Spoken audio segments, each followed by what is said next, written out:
Hello and welcome to a new episode for Adobe Creative Cloud TV. My name is Terry White, and in this episode we're going to take a look at 3 new filters that arrived in the 2014 October update for Photoshop CC. So Photoshop CC 2014 October update, 3 new filters. Let's take a look at what they do in this design tutorial. I figured I would just kind of wrap them all in instead of just showing you feature, show you how they could actually be used together. So here we go. I've got a creepy stock photo forest scene. This is kind of great for the October time frame or theme. I think you're going to see where this is going in just a moment. I'm going to go ahead and open up my second image that I want. And let's go ahead and do that. And of course, now you can really tell where this is going. Yes, it's going to be a Halloween theme. And even if you don't care for Halloween, I think you'll find the tutorial useful either way. So I'm going to go ahead and we need the pumpkin all by itself onto a new layer. So I'm just going to go ahead and make a selection using the quick select tool. And of course that I could spend time going all the way around it trying to get the selection just right. But let's let Photoshop do the work whenever we can. And we'll just go up to select. You will use an old command called grow, and grow will grow the selection and pretty much give me exactly what I want. But in this case, it selected the white background, and instead what I really want to do is select inverse to tell it to select everything else but the white background. Now I'm going to go ahead and grab my move tool, and I'm working with the tabbed framed interface, and of course I can't see the creepy tree background anymore, but if you just pick it up with your move tool, drag up to the tab, wait for it to switch over to the other image, and don't let go yet. Drag down into the other image, then let go, and that will copy your selected image over to the other one. Now, of course, it came in at a size that's way too big. So I'm going to hit Command T for free transform or Control T on Windows. And I can't even see my handles. It's so big to scale this down. So instead of me moving the image just to get to the other handle, what I'm going to do instead is just hit Command 0 on the Mac, Control 0 on Windows. And what that will do is no matter how big your image is, no matter how far out those handles are, it will scale everything down so you can see all the handles. So now that I've done that, I'm just going to go ahead and scale this up a little bit, scale this down a little bit. And we're still going to have a nice big pumpkin, but we're not going to have it as big as it was. And maybe even tilt it a little bit like that. Okay, so now that we've got it in place, tilted, scaled, I'm going to push it down just a little bit there. And we'll go ahead and we can hit Command 0 again to zoom back up. And now we've got it just in place where we want it. All right, so we hit Return or Enter to zoom it. We can still pick it up and move it. It is still all there, but that's about where I want it, maybe a little bit over there. Okay, and maybe down a little bit. All right, now, the next thing in compositing is we typically want things to try and look as real as possible. And the problem is the pumpkin was on a nice bright white background, and now it's against a dark ground, and we still see the white reflection or cast inside the pumpkin. So we can do a couple of things to kind of tone this down a bit. First thing I would do coming from a white background is I would go Layer, we would go to Matting, and we would remove the white matte. In other words, any white pixels around the edge would now be removed. Next thing we'll do is we'll just kind of darken this up. We can do this several different ways. I could mask it, I could use tools. I'm just going to do it quickly. Using the burn tool, we'll just go ahead and burn in those edges below so that it's not so bright. And again, you can use any method you want. You can clone some of the background onto the pumpkin. You can use a color brush. You can use whatever method you like best. I'm just doing this down and dirty because this is really not the basis of the tutorial. We haven't got to the filters yet.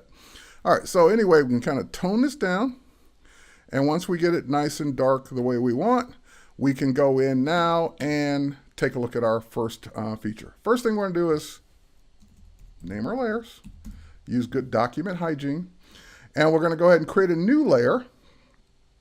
And we're going to name that new layer New Tree. Tree, not treek. All right, so now that we have our new tree, we're going to go ahead and pull that down behind the pumpkin. So the blank layer is between the pumpkin and the old tree. And what we're going to do on the new tree layer is we're going to try our first new filter. Now, this is a new filter in Photoshop, but it was actually a function in the previous version. It was buried in scripted patterns, where, again, no one would know it's there unless you were looking for it or you knew where to find it. But now it's actually under render, and it's actually there called tree. So when I go to tree, what I would normally get, here, let's do the default preset. This is what you would normally get. It would start off on the first tree. You have several trees to choose from. I do want the oak tree, but I don't want it the default look. This is nice, too nice and clean and green for our creepy background. So what we're going to do is we're going to kill the tree. No trees will be harmed in this episode. But we're going to go ahead and just simply reduce the amount of leaves down to 0. Make a nice dead tree. The next thing we can do is we can adjust the thickness of the branches. We can make it nice and thin, make it really old and creepy, make it a little thicker, a little stronger. And of course, you can adjust the height. You can play around with that and get all kinds of different looks and feels for the height. I'm going to bring that down quite a bit there. And then I'm just going to go ahead and just say, okay. That will render out a tree exactly the way we told it to do it on that blank new tree layer. Now, since we put it on its own layer, we can use the move tool. We can pick it up. We can put it wherever we want, behind the pumpkin. And I'm going to go ahead and put it to the left of the pumpkin, and I'm going to stretch it to the right. So I'm just going to hit Command T. And I don't care about stretching it because no one will know that it's being distorted because no one knew what the original shape was anyway. And so now it looks like our tree has hair. All right, and again, if you want to tone down the branches down here on the bottom, you can darken those, do whatever it is you want to do with those to make it look even more realistic. All right, so now we have a pumpkin with hair. And the next thing we're going to do is we're going to go in and take a look at our next new filter. All right, so I'm going to do another new layer. And this layer is going to be called Flames.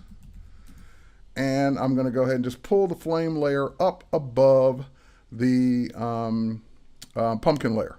Now what I need to do on that blank flames layer is I need some paths. So I'm going to go ahead and grab the pen tool. And I know some of you are afraid of the pen tool. The pen tool is really not that hard, especially for what we're going to do now. It's going to be really easy.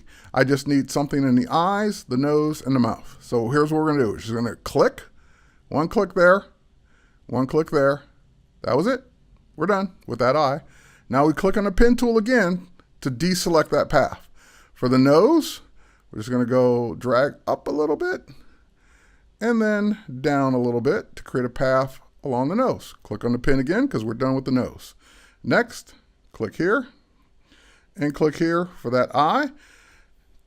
Click back on the pen because we're done with the other eye now. Last but not least, we're going to come down here to the mouth and we're going to go in and click and click and click and click and click. We're kind of going in the jagged shape of the teeth. Click, click, click, click, click, click. Done. Click the pen tool again.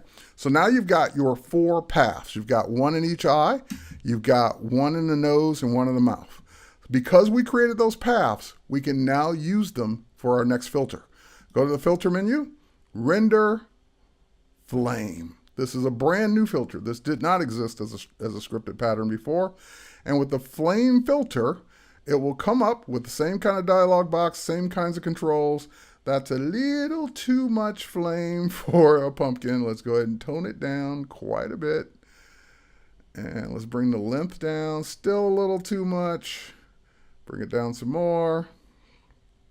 That's looking about right. Flame line complexity. And again, you can play around with this to kind of get the look you want. That looks more like a log or campfire.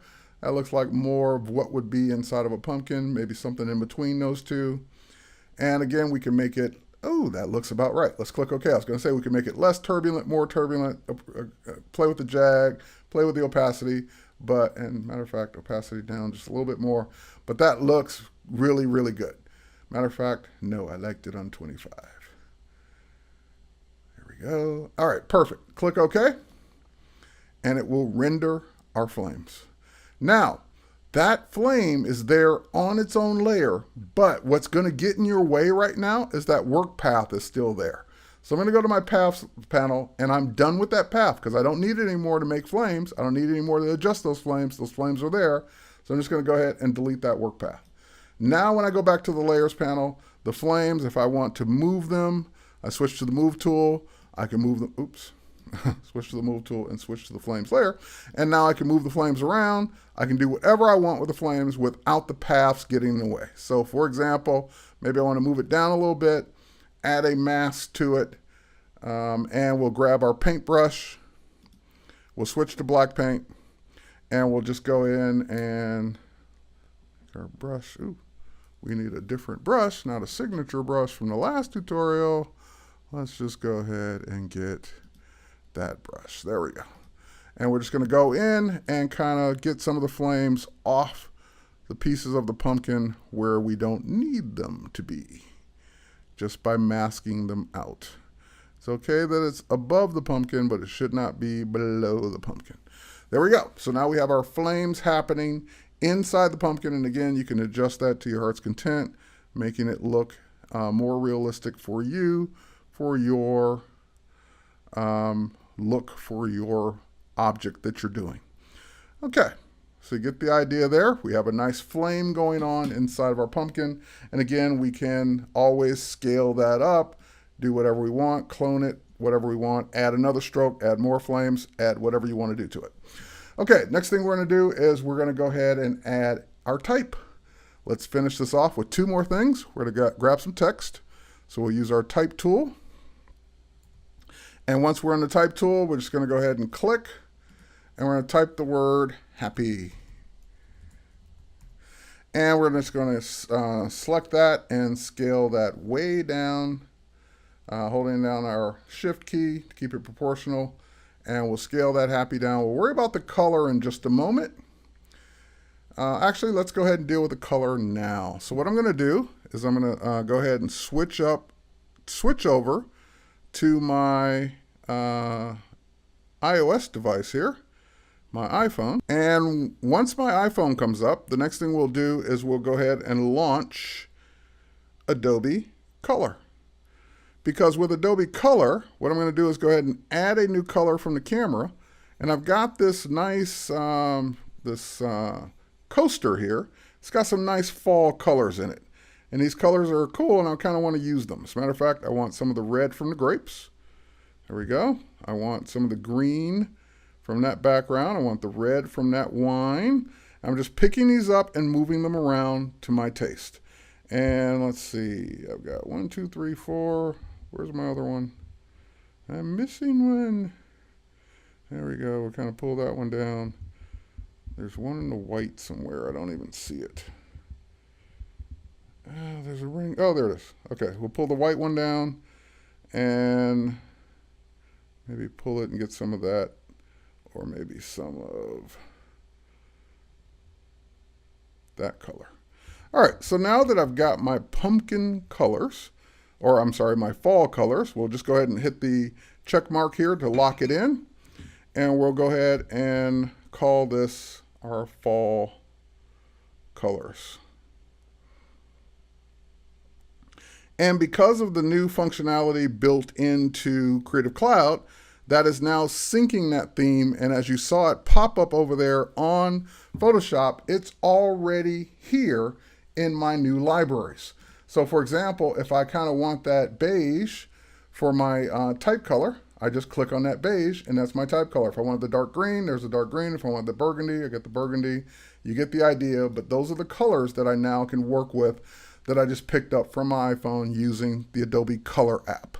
Okay, next we want to do one more type. Obviously, we want the word Halloween. So let's go ahead and grab our type tool one more time. And we want a different font for this one. And let's go ahead and select it, scale it down just a little bit there.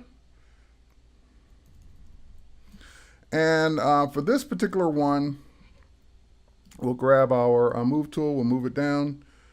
And for this particular one, I know the font that I want to use. I have it in mind already. Let's go ahead and grab our type tool one more time. And I want to I can just simply go through and scroll through my fonts, which is kind of new in the 2014 update in October. But there's a typekit font that I want to use. And that typekit font that I want to use is not here. So let's go ahead and say add fonts from typekit. You have these fonts available to you because you're a Creative Cloud member.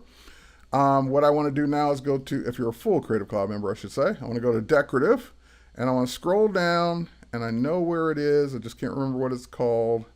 It's all the way down here, and it is called Quake. There it is. So I'm going to go ahead and say use the Quake font, sync selected. It is now syncing that font with my Creative Cloud. I can go ahead and close this at this point. And once it's synced, I can then head back over to Photoshop and use it. All right, looks like Quake Standard was just added. So now I can go in and choose it. And there it is in my menu. Didn't have to quit Photoshop, didn't have to do anything extra. And while we're at it, we can go in and just select a different color. This time we'll grab one from the flames themselves. We'll make it a little brighter. And there we go. We have our happy Halloween. And let's go ahead and dress that up just a little bit better. We're going to go ahead and scale it up some more. Let's go ahead and pull that over and move it and pull it. There we go. And we're going to use a style or layer effect on that. So we'll go to our effects panel and we're going to do an inner shadow. And with a nice inner shadow, we can go ahead and play with the distance. There we go. And that'll make it look even creepier. Click OK. We've got our inner shadow going on. Last but not least, so I've shown you two filters so far, the flame filter and the tree filter. Last filter, let's go to our background and actually let's make a new layer from here. And with that new layer, we're going to go in and we're going to call this one frame. So now that we have a frame layer, we can go to our filter menu, come down to render, go over to frame, or not flame, picture frame. There we go. Go to picture frame. And with our new picture frame, that's a little too cute. It's a little too happy for our scene here today. So we're going to scroll all the way down and we're just going to grab the standard art frame. Now, there's some cool things here. It will do an inset if you let it. I don't want an inset. I want it to go all the way out to the edge. I also don't need it to be quite so big, quite so thick. So I'm going to tone it down a bit. Also, the green color won't really help me in this case. So I'm going to go ahead and grab a different color. And again, I could sample colors, but I'm just going to go ahead and mix one myself. Kind of get it toned down or up to the orange flavor there. We'll go ahead and close this and click OK. And that will generate our frame. And it's kind of cool because of where I put it in the layers. It's actually below some layers, above other layers. So if you wanted it to be, if you wanted it to, it's because I'm using that eyedropper. If you wanted it to cover other things, just go ahead and move it up in the stacking order or down in the stacking order or in between in the stacking order. So the pumpkin's on top, but the tree is behind. So that's it for this episode of Adobe Creative Cloud TV. You've seen 3 new filters in Photoshop. The picture frame and the tree were there before as scripted patterns, again, kind of buried. No one really knew where they were. But now you have them as filters, very easy to use anytime you want. Just remember to create that new layer first, then you'll have more flexibility for what you do with the rendered content that's on it. Thanks again for watching. My name's Terry White. We'll catch you on the next one.